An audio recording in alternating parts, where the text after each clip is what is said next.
So I have a plank here. The length is written somewhere. It's 160 something centimeters. And as you are probably well familiar with, everybody's tried something like this. When you lean a plank on a wall, if you do it like this, then that's not a problem. But if you lean the plank at a small angle between the plank and the surface, then the plank is gonna, except for the piece of tape there, it's gonna go, right? So somehow the stability of this thing depends on the angle that it makes with the floor, right? So you can start trying big angle, close to 90, stable, right? You start decreasing the angle. Remember, I'm talking about this angle over here. That angle is going down. It's going down, going down. And the plank, there's a point where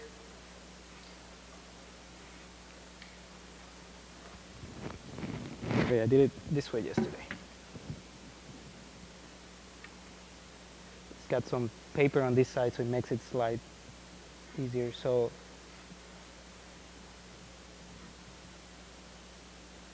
still stable, but about to go.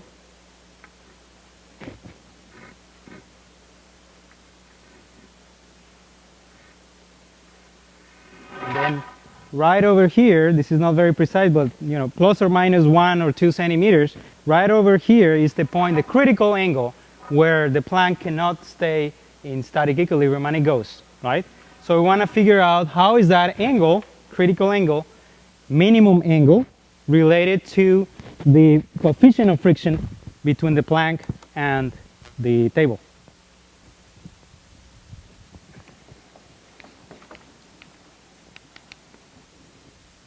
I'm going to assume that this setup is where the plank is not yet going, right, but it's about to slide. So the angle, I'm going to call it theta minimum. I know that if it was smaller than that, it would definitely go, right?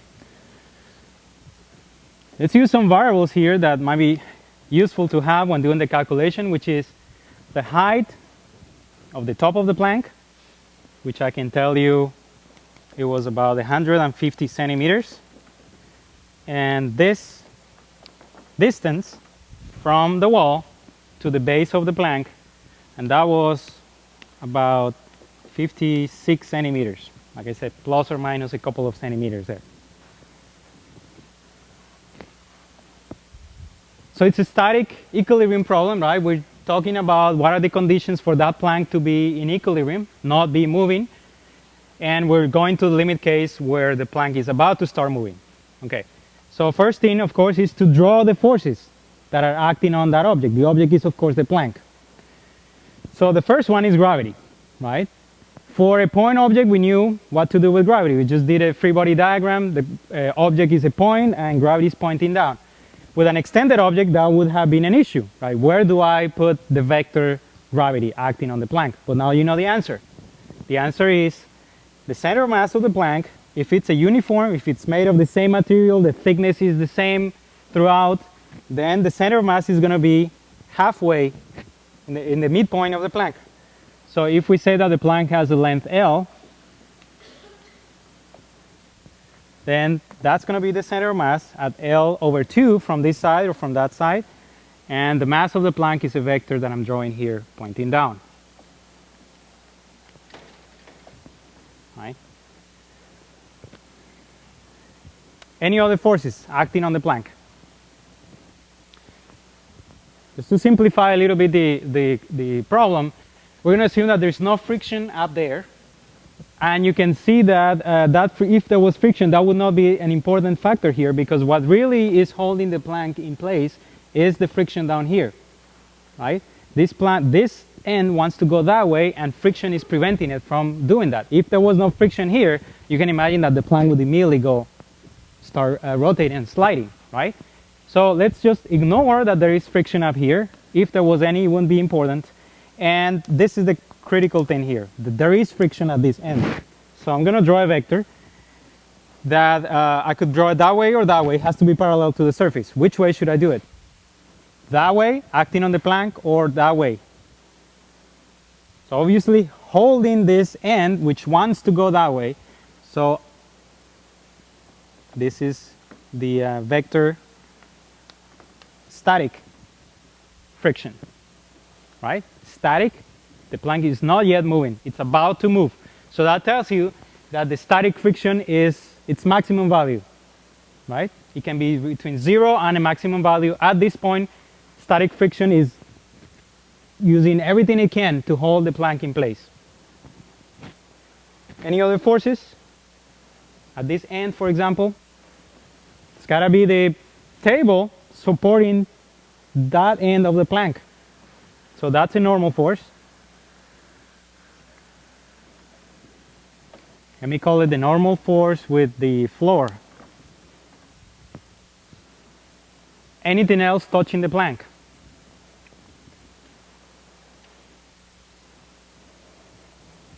The walls touching the plank. I said there was no friction, but I didn't say there was no force. There will be a force there. Right? The plank is leaning against the wall. So the plank, this end of the plank is pushing against the wall, and the wall is going to respond with a normal force, a force perpendicular to the wall, and let's call that normal force of the wall. It doesn't have to be vertical for you to call it normal, right? Normal just means perpendicular to the surface. Are we done with all the forces acting on the system? If we're done with all the objects touching the plank, then yes, we're done. Gravity, always present, and contact force with the floor, which has two components. Force of friction, this vector, and the normal force with the floor, and then the other object that is touching, which is the wall, puts a force. So once you have all the forces drawn in your picture, then you're ready to start writing down equations. Never write down equations before you have a clear picture of what's going on. So what are the equations that apply?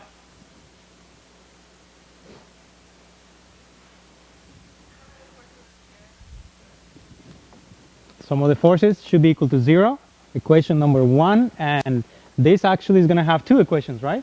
So we can say sum of the forces in the x direction, because we see that we're going to have to deal with a two-dimensional problem here. And sum of the forces in the y direction should be 0. So that's two equations right there. And the third equation, sum of the torques, should be 0 if we don't want that plank to move.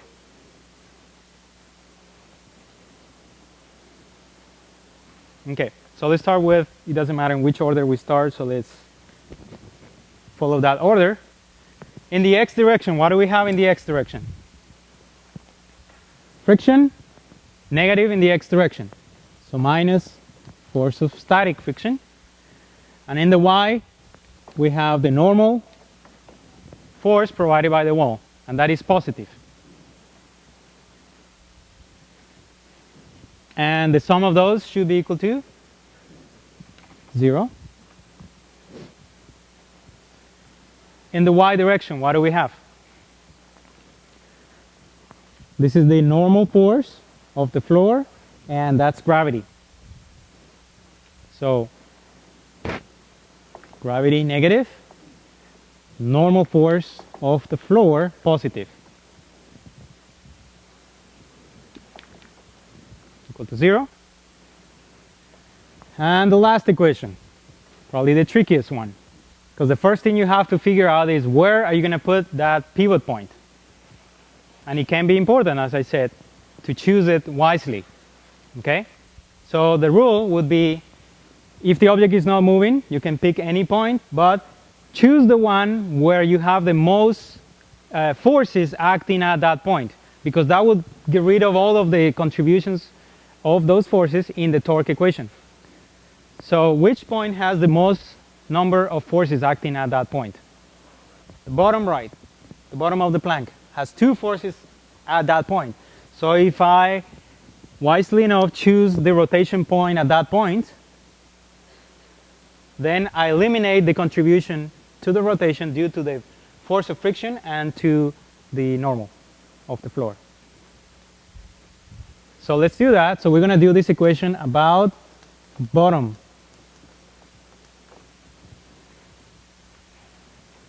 of the plank. So what do we have then? The two forces that would have torque are this one and that one. The normal force of the wall would have a torque about this point, and that torque is going to be equal to the magnitude of the force times, I could do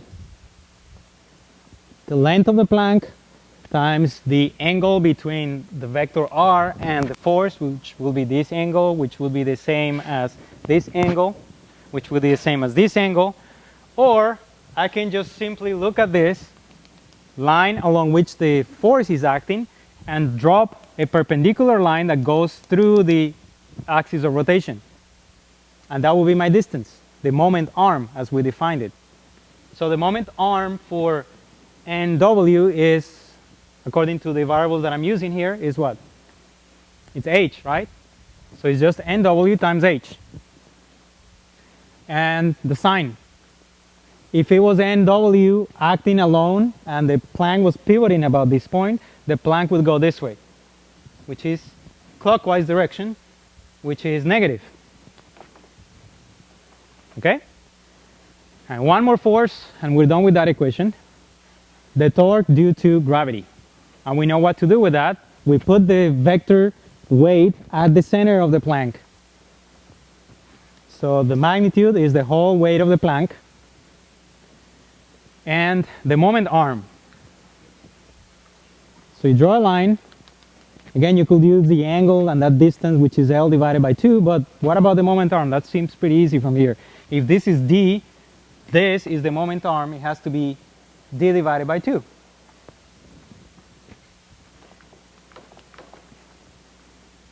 And that's positive because the weight wants to make the plank go like that, which is counterclockwise rotation. And that should be equal to 0.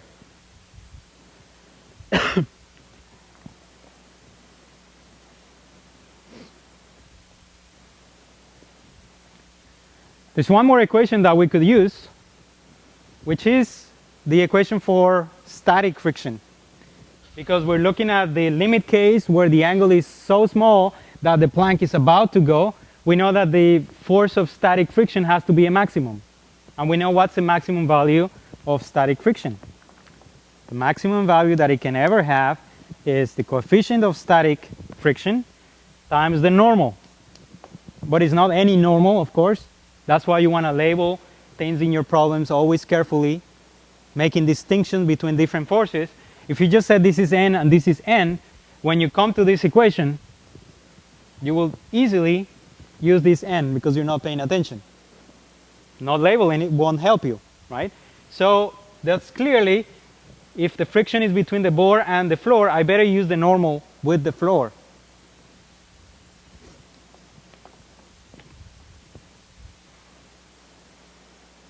Okay, so that is something that I could use. Maybe we could call it fourth equation. That's something I could use here, for example, which is the only occasion where the force shows up.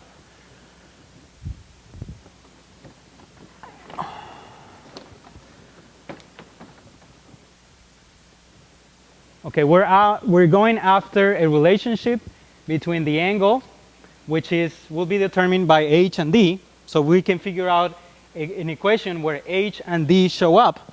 Using h and d, we would have information about the angle, and this equation should involve, like I said, h and d, and the other parameters in the problem, the mass, and so let's see that. So we just start replacing, using equations into other equations, and see what we're getting, right? A lot of times in a problem, you don't really know exactly where you're going. What you do is you go through, you write your equations correctly, and then you start simplifying the equations, using one equation into another. And at every step you look, what did I get? What does this mean? What is this telling me? And that will tell you where to go. So let's start with the friction equation. And let's use it 4 into equation that was 1, right? So that says that minus mu s times the normal with the floor should be equal, or plus the normal with the wall should be equal to 0. Okay. Question number 2 says that the normal with the floor should be equal to mg. Mg is a parameter that we have given in the problem, the mass of the plank. So that's good, because you don't want to use NF and leave it in your answer, because NF is not something that you know. So you can use that. Where could we use NF? Could use it here, right? So from these two, we can figure out that the normal force that the wall exerts is equal to mu s times the normal force with the floor, and that's going to be mu s times mg.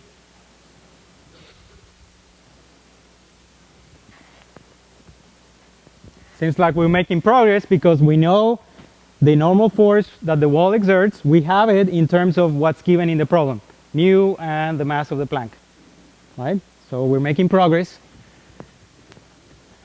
How do we continue to make progress?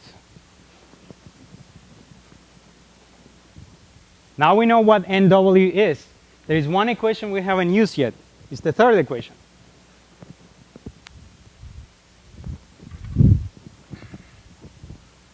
We haven't used this equation, and we know now what this is.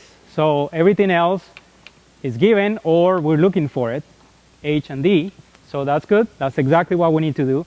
We need to use this equation. You can call it, if you want, 5. Use 5 into 3.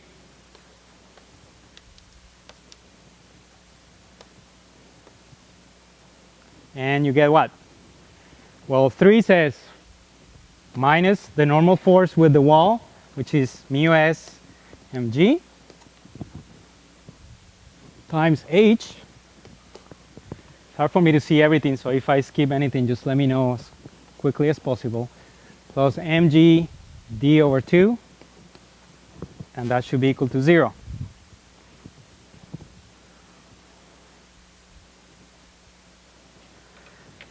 Notice that mg is in both terms of that equation, which means I can divide by mg and get rid of it.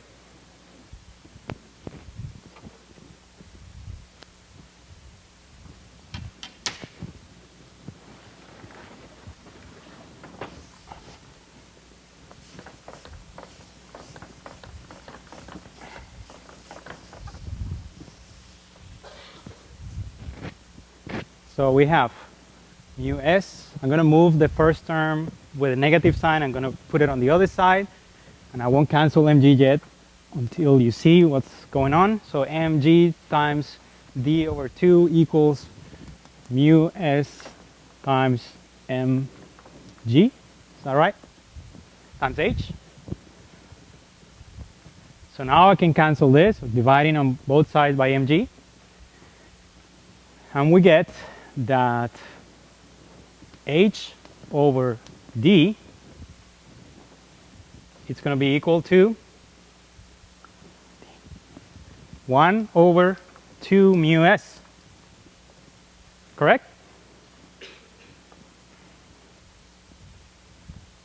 So what's h over d?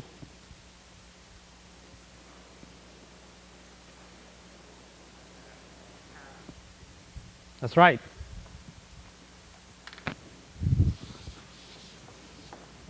H over d is the tangent of the angle.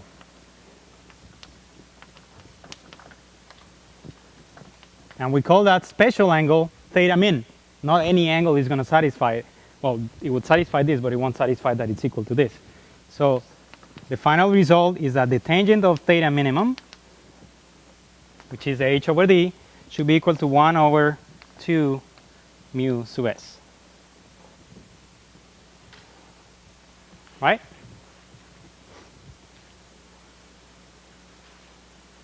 So the bigger mu sub s is, the more friction you have here, the smaller the angle can be, right? If you have a lot of friction here, the plank might be able to stay like this if you had really a huge amount of friction here, right? So, but if you have very little friction, if this is very slippery, you better set up the plank very vertical. The angle would have to be bigger, right? So that's what this plank is teaching us about rotational motion. All right.